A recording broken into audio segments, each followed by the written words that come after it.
జై తెలంగాణ. అక్కలు అందరూ చేతులు లేపాలి, అన్నలు కూడా జై తెలంగాణ. కేసీఆర్ గారి నాయకత్వం, వినోదన నాయకత్వం. ఇవాళ ఇక్కడికి వచ్చిన అన్నలకు, అక్కలకు, పెద్దలకు అందరూ కూడా ఒకసారి ఆలోచన చేయాలని చెప్పి నేను కోరుతా ఉన్నా. ఇవాళ ఎంపీ ఎలక్షన్లు వచ్చినాయి. ఎంపీలు అంటే ఏం చేస్తారో మనం ఒకసారి ఆలోచన చేయాలని చెప్పి కోరుతా ఉన్నా.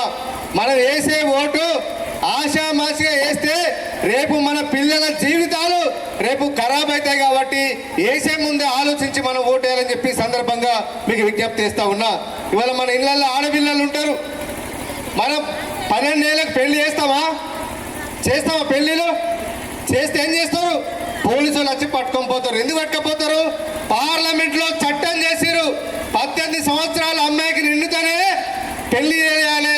ఒకవేళ పెళ్లి చేస్తే ఆ తల్లిదండ్రులను కూడా తీసుకుపోయి జైల్లో పెట్టాలని చెప్పి ఆ చట్టం చేస్తారు. అలాంటి చట్టాలు వేసే దానిలో పనిచేసే వాళ్ళే మన ఎంపీలు. కాబట్టి పార్లమెంట్లో మాట్లాడే ఎంపీలు ఉంటేనే మన ప్రాంతానికి న్యాయం జరుగుతుంది. పార్లమెంట్లో మాట్లాడే వాళ్ళు ఉంటేనే మనకు న్యాయం జరుగుతుంది. పార్లమెంట్లో పోయి నోరు మూసుకొని మౌనంగా ఉంటే న్యాయం జరుగుతుందా? మన ఊళ్ళల్లో మన భూముల కాడ గొడవలు అయితే ఇద్దరు అన్నదమ్ముల మధ్య గొడవలు అవుతాయి, కోర్టుకు పోతారు. మన తరపున ఒక అడ్వకేట్, ఒక వకీల్ని పెట్టుకుంటాం. ఆ వకీలు జడ్జి ముందు మాట్లాడితే న్యాయం జరుగుతుందా? జడ్జి దగ్గర పోయి సైలెంట్గా ఉంటాం, మనకు న్యాయం జరుగుతుందా? మాట్లాడతారే కదమ్మా. మరి అలాంటి మాట్లాడే నాయకుడు మనకు పార్లమెంట్లో ఉంటేనే మన కరీంనగర్ పార్లమెంట్ కానీ, మన ఇల్లంతకుంట కానీ, కరీంనగర్ కానీ ఎవరికైనా కూడా ప్రజలకు న్యాయం జరగాలంటే మాట్లాడే నాయకుని పార్లమెంట్కి పంపిస్తేనే మనకు న్యాయం జరుగుతుంది. వినోద్ కుమార్ గారు పార్లమెంట్కి పోయి మాట్లాడారు కాబట్టి కరీంనగర్ పార్లమెంట్ పరిధిలో ఒక్క జాతీయ రహదారి కూడా ఇంత ముందు లేదు. ఇవాళ జాతీయ రహదారి వస్తున్నాయి కాబట్టి రేపు వేరే రాష్ట్రాలకు వెళ్ళి పెద్ద పెద్ద వెహికల్ అన్ని మన ప్రాంతానికి వెళ్ళి మన జిల్లాలకు వెళ్ళి పోతూ ఉంటే ఆ రోడ్ల పండి మంచి మంచి హోటల్స్ వస్తాయి, ఇండస్ట్రీలు వస్తాయి, పరిశ్రమలు వస్తాయి. ఇక్కడ చదువుకున్న వాళ్ళకు, నిరుద్యోగులందరికీ ఇవాళ ఉద్యోగ అవకాశాలు వస్తాయి. కాబట్టి ఇలాంటి అభివృద్ధి కోసం ఆలోచించే నాయకుడిని మనం ఎంపీగా పంపించాలని చెప్పి ఈ సందర్భంగా మీకు విజ్ఞప్తి చేస్తూ ఉన్నాం. ఒకసారి పంపిస్తేనే ఎంతో అభివృద్ధి చేసిండు. బండి సంజయ్ గారు ఏమైనా వేసిరా? 5 సంవత్సరాల లోపల చేసిరా?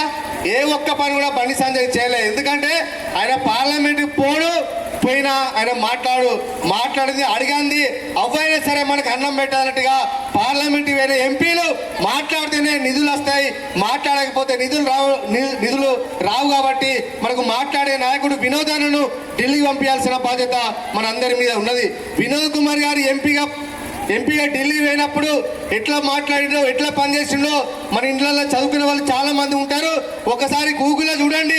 వినోద్ కుమార్ గారు పార్లమెంట్ పోయి ఎన్నిసార్లు మాట్లాడి చెక్ చేస్తే తెలుస్తుంది. 106 సమస్యల మీద పార్లమెంట్లో ప్రత్యక్షంగా మాట్లాడి మా ప్రజల కోసం, బీసీల కోసం, ఎస్సీల కోసం, రైతుల కోసం, సబ్బండ వర్గాల కోసం పార్లమెంట్లో మాట్లాడిన నాయకుడు మన వినోద్ కుమార్ గారు. అదే బండి సంజయ్ గారు 6 సార్లు మాత్రమే మాట్లాడిండు. ఆ 6 సార్లు కూడా మన తెలంగాణకు సంబంధించిన సమస్యల గురించి, పేదల సమస్యల గురించి ఒక్కసారి కూడా బండి సంజయ్ గారు మాట్లాడలే. అలాంటి మాట్లాడిన ఎంపీ మనం ఢిల్లీకి పంపిస్తే మన పిల్లలు, మన భవిష్యత్తును మనమే ఖరాబ్ చేస్తున్న వాళ్ళు అవుతాం. కాబట్టి మాట్లాడే నాయకుడిని ఢిల్లీకి పంపించాల్సిన బాధ్యత మన అందరి మీద ఉందని చెప్పి విజ్ఞప్తి చేస్తూ, ఇలాంటి వినోద్ కుమార్ గారు లాంటి నాయకులు ఉంటేనే రేపు తెలంగాణ బాగుపడుతుంది, మనకు అభివృద్ధి జరుగుతుంది. భవిష్యత్తులో మన పిల్లలకు మనం బంగారు బాట వేసేదానికి మన ఓటే ఒక ఆయుధం అవుతుంది. కాబట్టి మీరు అందరూ కూడా రేపు రాబోయే పార్లమెంట్ ఎన్నికల్లో పూట ఓటేసి గెలిపించాలని చెప్పి నేను కోరుతా ఉన్నా. జై తెలంగాణ.